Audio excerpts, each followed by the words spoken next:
오전에도 예배드리고 또 저녁에도 예배드리고 새벽에도 예배드리고 너무 기쁘죠? 예, 무조건 기뻐해야 됩니다. 할렐루야. 아멘. 왜 무조건 기뻐해야 돼요? 예, 하나님의 명령이니까. 예, 그런 식으로. 그래서 기뻐하는 것도 맞죠. 그런데 기뻐할 수밖에 없어요. 왜요? 우리 이 성탄을 통하여서 우리를 향한 하나님의 사랑을 뭐 하니까? 깨달으니까. 아멘. 느껴지니까 뭐 할 수밖에 없어요? 기뻐할 수밖에 없어요. 찬양할 수밖에 없다니까요, 여러분들.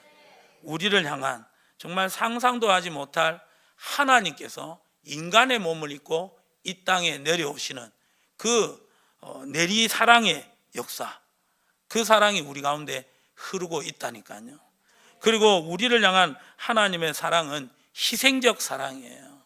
이 세상에 어떠한 사람도 할 수 없는, 친구를 위하여서 자기의 아들, 그것도 두 명, 세 명 있는 것 중에 하나가 아니라 하나밖에 없는 독자를 자기 친구를 위하여서 내어주는, 죽이는 사람이 도대체 누가 있어요?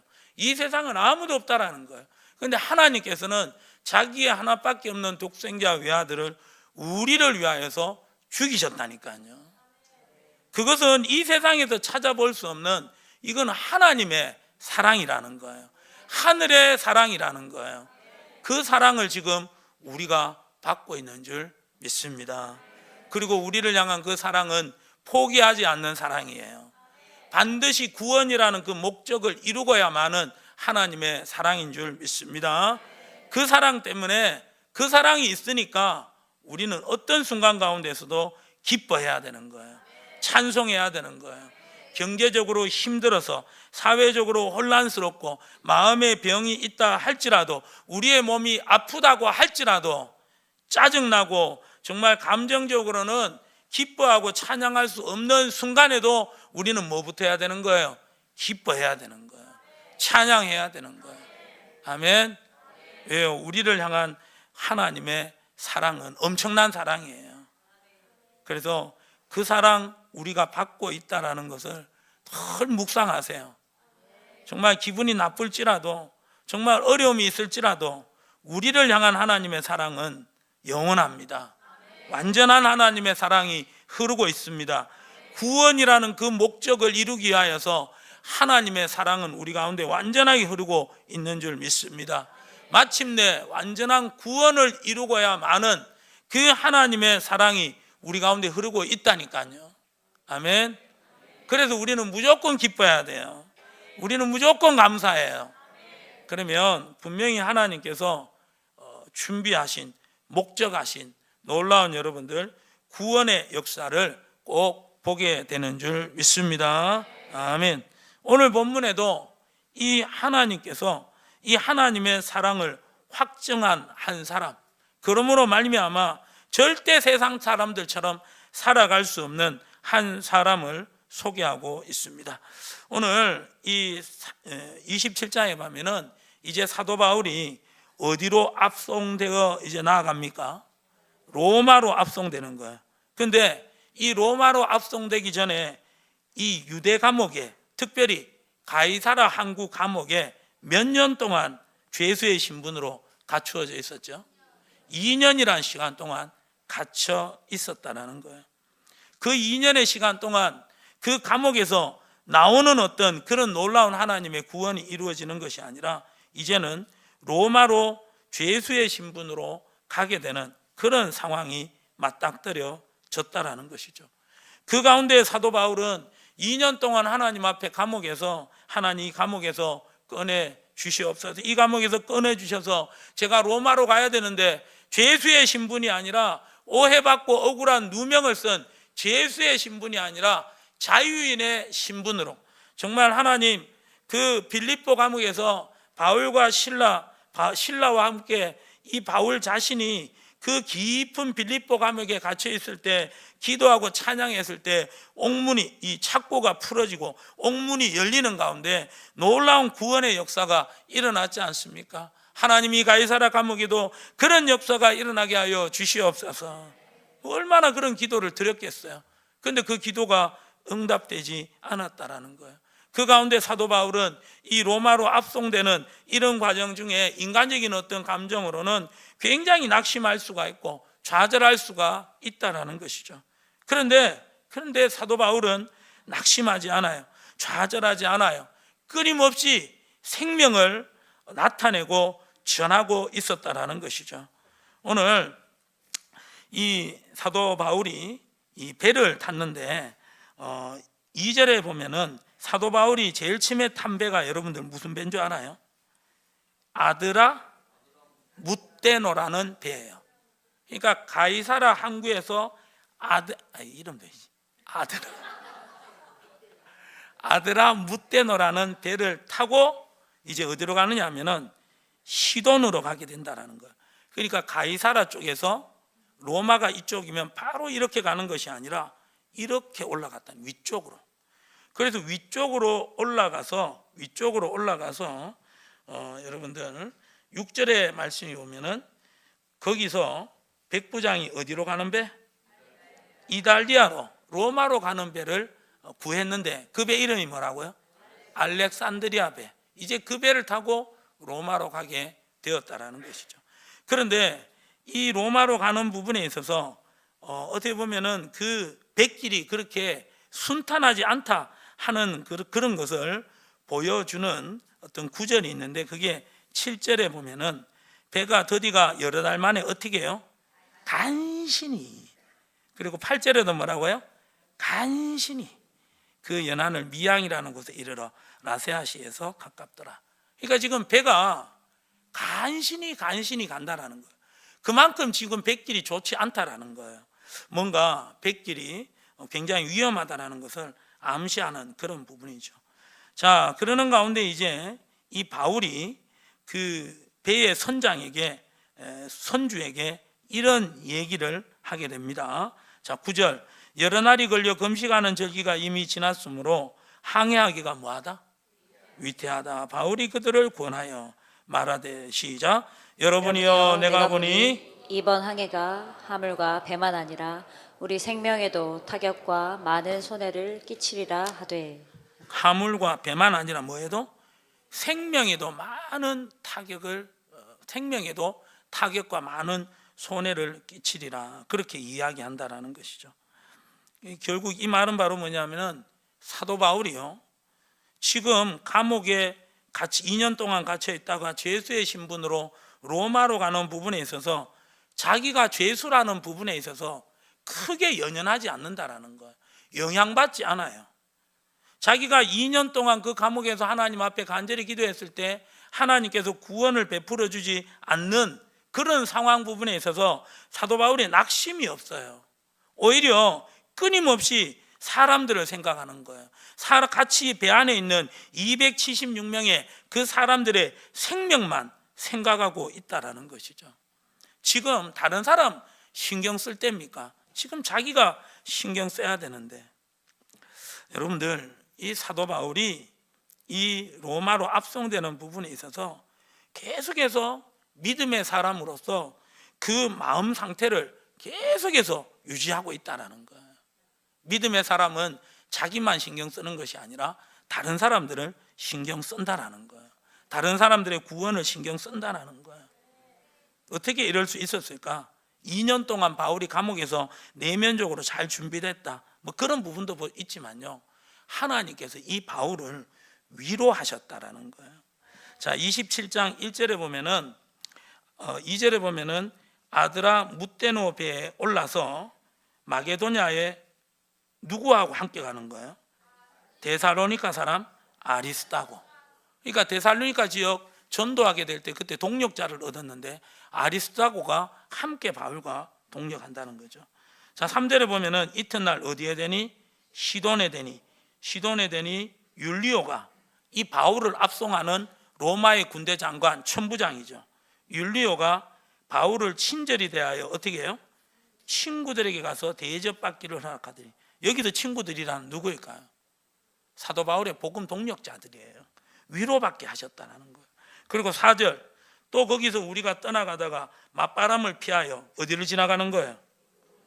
구브로 해안을 의지하여 항해한다라는 거예요. 여러분들 사도 바울에게 구브로는 어떤 의미일까요? 바로 사도 바울이 그 제1차 선교 여행 때 누구와 같이 갔어요? 바나바와 같이 갔잖아요. 그 바나바의 고향이 어디예요? 구브로.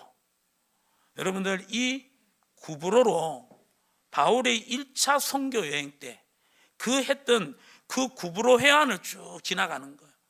그러니까 이 바울의 기억 속에는 그 구브로에서 활동할 때에 여러분들 그 전도 여행의 추억이 들어오는 거예요. 너무 기뻤다라는 거예요. 그때 구브로 해안에서 구브로 섬에서 그 구브로 섬의 위쪽부터 시작해서 남쪽까지 한번 그냥 쭉 바나바와 함께 다녔잖아요. 그러는 가운데 거기에서 그 총독을 이렇게 복음을 전하는 그런 일들도 있었고, 거기에서 이 총독에게 복음을 전하니까 방해하는 사람이 있었잖아요. 마술사 시몬이 있었죠. 그 시몬의 여러분들 눈을 멀게 하는 그런 일들도 있었잖아요. 여러분들 그게 다 기억이 나는 거예요. 그때 하나님께서 주셨던 은혜가 생생하다라는 거예요. 그래서 이 지금 바울이 시돈에 가서 동역자들을 만나서 위로함을 받았죠. 1차 선교 여행 지역을 계속해서 지나가는 거예요. 5절에도 보면은 길르기아와 밤빌리아와 바다를 건너 루기아의 무라시에 이르니, 지금 이 지역이 어떤 지역이냐? 1차 선교 여행 때 그때 바나바의 생질 누구? 마가가 함께 갔잖아요. 굉장히 재미있어요. 새롭게 들어주셔서 감사해요. 그때 바나바의 생질 마가와 함께 갔는데 그 마가가 어떻게 된 거예요? 전도여행 너무 힘들어가지고 어떻게 하는 거예요? 포기하고 돌아갔잖아요. 그러는 가운데 이 바울이 이 루스드라와 더베 이쪽 가기 위하여서 그 타우루스 산맥을 넘어가는 가운데 굉장히 어떻게 보면 힘든 그 고난의 어떤 여정들을 이 바울이 다 생각이 나는 거예요. 그러는 가운데 그 고난의 여정 가운데서도 하나님께서 이 바울을 사랑하고 지켰다라는 거죠. 하나님과의 그 아름다운 그 사역의 추억들이 이 사도 바울의 마음을 위로했다라는 거예요. 그 가운데 사도 바울은 이 죄수로 압송되는 부분에 있어서 절대 낙심하지 않고 짜증내지 않고, 오히려 여러분들 이 배 안에 있는 사람들의 생명의 구원을 위하여서 힘쓰는, 애쓰는 소망이 있는 바울의 모습을 우리가 보게 된다는 것이죠. 우리가 이 바울의 모습을 보면서 우리가 기억해야 될 것이 무엇이냐면은 바로 하나님은 우리의 삶에 간섭하시고, 우리가 손으로 만지고 우리가 눈으로 보고 피부로 느낄 수 있는 그런 어떤 사랑의 역사도 있지만, 그런 어떤 역사가 없는 가운데서도 하나님의 사랑은 우리의 삶 가운데 흐르고 있었다라는 거예요.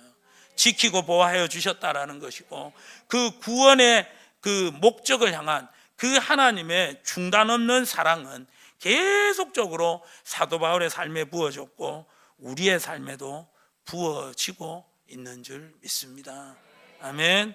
그렇기 때문에 사도 바울은요, 기뻐하고 감사하고 소망의 사람으로, 믿음의 사람으로 계속해서 나아갈 수밖에 없었고, 결국 이 죄수의 신분인데, 죄수의 신분이면 이 죄수인 사도 바울을 데려가는 그 백부장 율리오, 천부장 율리오에게, 그리고 그 배의 선장과 선주에게 아무 소리 못하는 그런 위치에 있었지만, 사도 바울은 전혀 연연하지 않고 하나님께서 주신 마음을 따라서 그들에게 생명을 구원하기 위하여서 열심을 낼 수가 있었다라는 거예요. 여러분, 이것이 바로 하나님의 사랑에 붙잡힌 하나님의 사람인 줄 믿습니다. 이 하나님의 사람, 이 하나님의 사랑에 붙잡힌 하나님의 사람들은요, 절대 겁내는 게 없어요. 절대 겁내는. 왜? 지금 사도 바울에게 가장 중요한 것은 자기의 생명인데, 이 생명이 누구의 것입니까? 하나님의 것이라는 확신이 있었어요. 자기가 지금까지 살아온 것이 자기가 지혜가 뛰어나서, 능력이 뛰어나서 자기가 지금 여기까지 온 게 아니라는 거예요. 하나님의 사랑이라는 거예요. 보이지 않지만, 느끼지 않지만, 손에 느껴질 수 없고 손으로 만질 수 없는 그 사랑이지만, 그 사랑이 사도 바울의 삶 가운데 흐르고 있었다라는 거예요. 그 사랑은 조금의 부족함이 없는 완전한 사랑이었어요. 그 사랑은 사도 바울을 완전한 보호와 완전한 지키심을 통한 구원의 목적으로 이끄는 하나님의 사랑이었다라는 거예요. 그게 사도 바울이 있으니까 사도 바울 자신의 목숨은 누구의 것이에요? 하나님의 것이에요. 그 사명이 이루어지기 전까지는, 그 구원이 이루어진까지는 절대 죽지 않게 하시는 하나님의 생명을 보호하시는 사도 바울을 향한 하나님의 그 죽음보다도 강한 사랑이 있었기 때문에 사도 바울은 자기의 생명 연연하지 않아요. 자기의 위치에 연연하지 않아요. 오히려 생명을 위하여서 열심내는 사도 바울의 모습이라는 거예요. 하나님의 사랑에 사로잡히게 될 때 우리는 이 세상에 연연하지 않고 사망에 연연하지 않고 정말 여러분들 이 하늘나라의 시민권을 가진 사람으로서 당당하게 살아가게 되는 줄 믿습니다. 오늘 새벽에 살펴봤지만은 누가복음 1장 46절부터 시작해서 56절까지는 마리아의 노래가 나와요. 마리아가 누구예요? 누가복음 1장에 나오는 마리아가 누구예요? 예수님의 육신의 어머니였잖아요.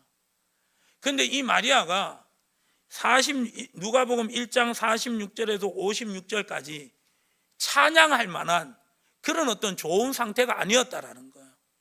갑자기 지금 마리아의 몸에 뭐가 잉태된 거예요, 여러분들? 아기가 잉태되었다라는 거예요. 지금 이 정혼한 약혼한 요셉이 있지만 그와 부부 생활을 하지 않았는데 벌써 뭐가 생겼다라는 거예요? 아기가 생겼다라는 거예요. 동정녀의 몸에, 처녀의 몸에 아기가 생겼다라는 거예요. 지금 그 상황 가운데 너무 염려스럽고 너무 수치스럽고 자기의 목숨을 어떻게 보면 장담할 수 없는 그런 상황이었다라는 거예요. 그런데 그 상황에 마리아가 하나님을 찬양한다라는 거예요. 자, 누가복음 1장 46절부터 한번 읽어봅니다. 시작. 마리아가 이르되 내 영혼이 주를 찬양하며 내 마음이 하나님 내 구주를 기뻐하였으니. 47절까지. 내 46절 보면은 마리아가 이르되 46절 내 영혼이 누구를 찬양한다고요? 주를 찬양하고 47절에는 하나님 내 구주를 기뻐한다라는 거예요. 지금 이 처녀의 몸에 아기가 잉태되었기 때문에 물론 천사의 방문을 통하여서 아기가 잉태된 것을 자기가 그냥 받아들였지만은 도저히 자기는 이해할 수가 없고 너무나 지금 무섭고 두렵다라는 거예요. 그 가운데 마리아가 지금 하나님을 찬양하는 거예요. 내 주를 찬양합니다. 하나님 내 구주를 찬양합니다. 고백하고 있다라는 거예요. 이 고백은 어떤 고백입니까? 바로 자기의 생명조차도 누구의 것입니다? 하나님의 것입니다. 분명히 46절에 이 마리아가 누구를 찬양한다고요? 내 영혼이 주를 찬양하고 47절에는 내 구주를 기뻐한다라고 한 거예요. 분명히 46절에는 누구예요? 주라고 나와 있고 47절에는 구주가 나와 있다는 거예요. 주는 뭐예요? 주인입니다. 나의 왕입니다. 그 다음 47절에 구주는 뭐예요? 그리스도라는 거예요. 구원자라는 거예요. 지금 이 마리아는 46절과 47절을 통하여서 바로 하나님이 나의 주와 그리스도가 되십니다. 이 고백을 하고 있다는 거예요.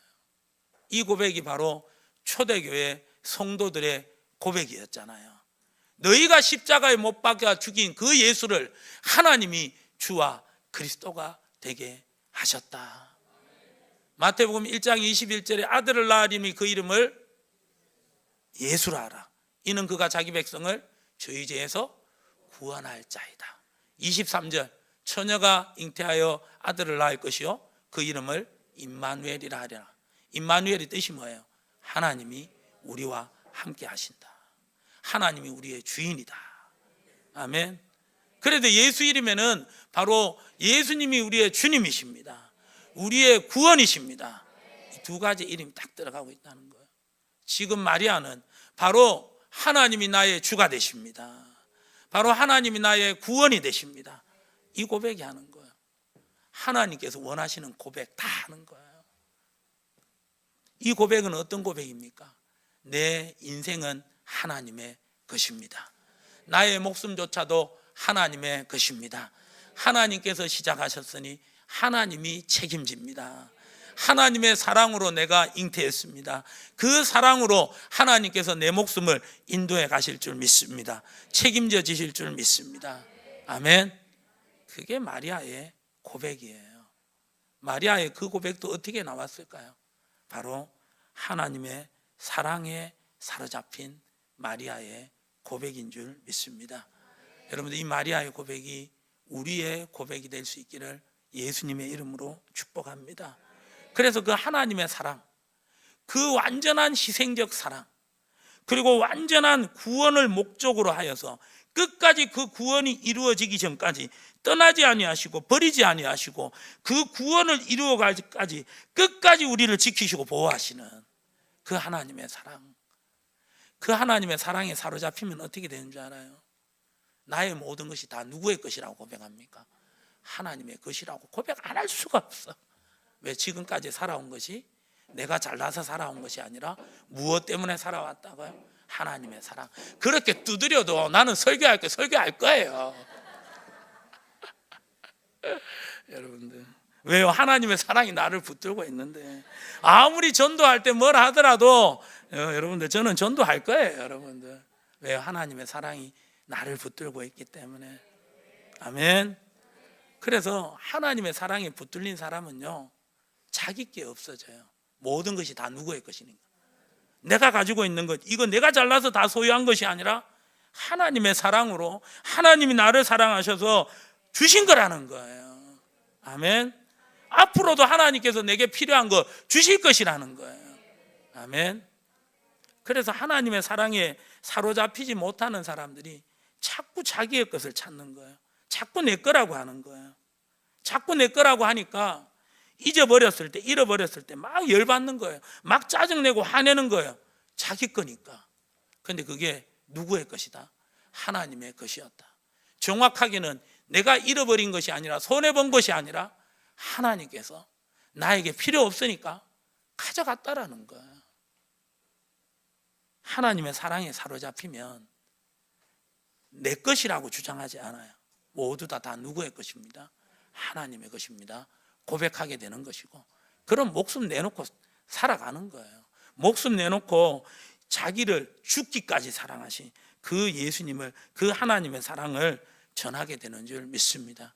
사도 바울이 오늘 여러분들 이 죄수의 신분으로 지금 배 타고 로마로 압송되는 가운데 이 사도 바울이 뭐라고 이번 여행에는 어떻게 보면은 이 하물과 어떤 여기에 있는 하물과 배뿐 아니라 우리의 생명에도 타격과 많은 손해가 끼치리라. 바울 지가 뭔데? 지금 죄수의 신분으로 압송당하는 주제인데 이게 바울이 어떻게 그런 말을 하는 거예요? 이유가 바로 뭐냐? 바울의 생명이 누구에게 있는 거예요? 하나님에 있으니까 하나님께서 원하시는 대로 그냥 말하라는 거예요. 그게 여러분들 계속해서 22절의 말씀에도 나오잖아요. 자, 22절 시작. 내가 너희를 권하노니 이제는 안심하라. 너희 중에 아무도 생명에는 아무런 손상이 없겠고 오직 배뿐이니라. 내가 속한 바 곧 내가 섬기는 하나님의 사자가 어젯밤에 내 곁에 서서 말하되 바울아 두려워하지 말라. 내가 가이사 앞에 서야 하겠고 또 하나님께서 너와 함께 항해하는 자를 다 내게 주셨다 하였으니. 아멘. 네. 여러분들, 바울이 지금 굉장히 배가 난파가 돼가지고 사람들이 절망 가운데 있는 가운데 바울이 서서 지금 그 절망 가운데 있는 사람들을 위로하고 있다니까요. 죄수가 위로하고 있다니까요. 어떻게 이런 일이 있을 수 있나요?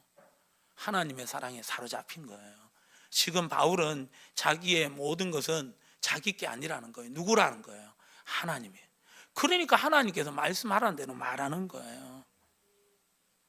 이 죽음보다도 강한 사랑, 정말 세상 어떤 것에도 없는 그 희생적인 하나님의 사랑, 우리를 위한 구원을 하나님께서 이루어 가시되 조금의 모자람이나 부족함이 없이 완전하게 이루어 가시는 완전한 하나님의 사랑에 사로잡힌 사도 바울의 모습이고 마리아의 모습인 줄 믿습니다.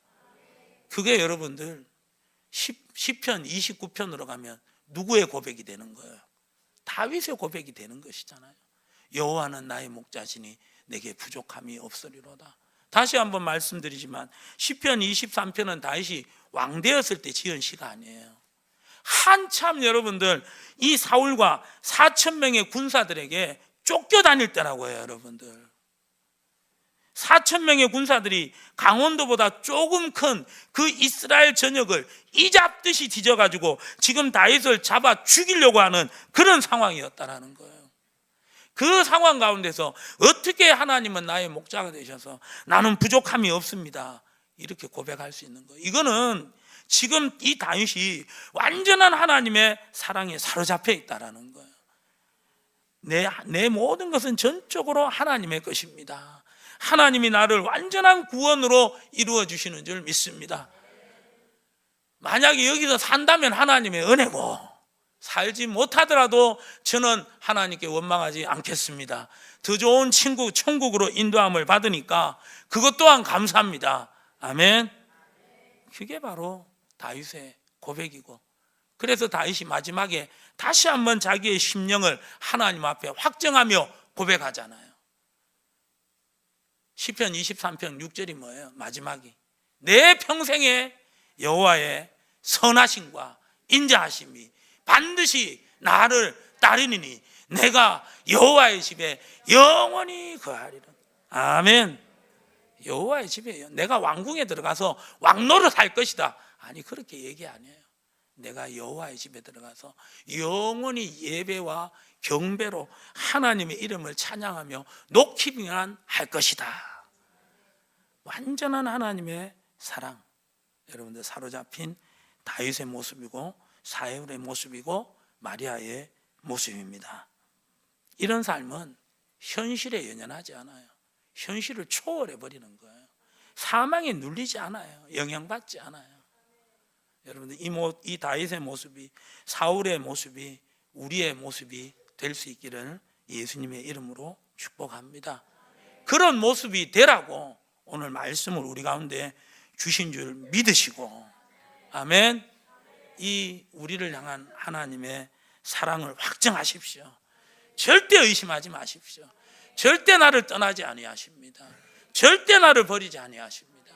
하나님은 계획이 있는 줄 믿습니다. 하나님은 나를 사랑하셔서 피할 길을 예비하고 계시는 줄 믿습니다. 감당할 수 있는 힘을 주시는 분은 하나님이십니다. 그 고백하며 다만 주만 찬양하시고 다만 주의 이름을 부르시고 그 가운데 주의 이름을 부르는 자는 구원을 얻으리로다. 그 약속의 말씀 우리의 삶 가운데 그대로 이루어질 수 있기를 예수님의 이름으로 축복합니다. 그래서 하나님의 부르시면 후회가 있다 없다? 실수가 있다 없다? 없어요 여러분들. 그러니까 우리가 어떤 상황에 처했든지 그곳에도 하나님 함께 하시는 거예요. 하나님의 사랑이 흐르는 거예요. 그 구원의 역사를, 우리의 구원을 위하여서 끝까지 그 순간 가운데서도 하나님 우리를 지키시고 보호하여 주심을 확신하시고 주만 바라볼 수 있기를 예수님의 이름으로 축복합니다.